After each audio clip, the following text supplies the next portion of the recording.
काल होती सर्व पित्री अमावास्या। काही ठिकाणी नवमी तिथी बघून हा श्राद्ध केला जातो आणि पूर्ण शाकाहारी नैवेद्यच दाखवला जातो आणि त्या ठिकाणी पुरणपोळी, पाटवडी असे काही स्वयंपाक केला जातो। पण जर तुम्ही विरार आणि पालघर या ठिकाणी राहत असेल तर आम्हा आगरी लोकांमध्ये मांसाहारी नैवेद्यच दाखवला जातो। असो, प्रत्येक शहराची गावाची आपली एक वेगवेगळी परंपरा असते।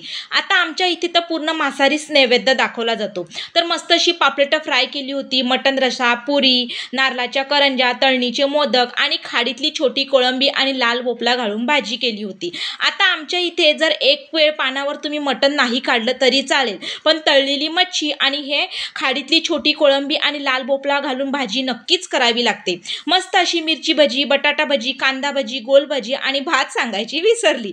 आईनी मस्त असा नैवेद्य ताट तयार करायला सुरुवात केली। तर तुमच्याकडे कसा नैवेद्य दाखवला जातो हे मला कमेंट करून नक्की सांगा आणि आमचा आजचा नैवेद्य स्वयंपाक कसा वाटला हे पण मला नक्की सांगा। आणि आपल्या सर्व YouTube फॅमिलीला शारदीय नवरात्र उत्सवाच्या हार्दिक शुभेच्छा। धन्यवाद।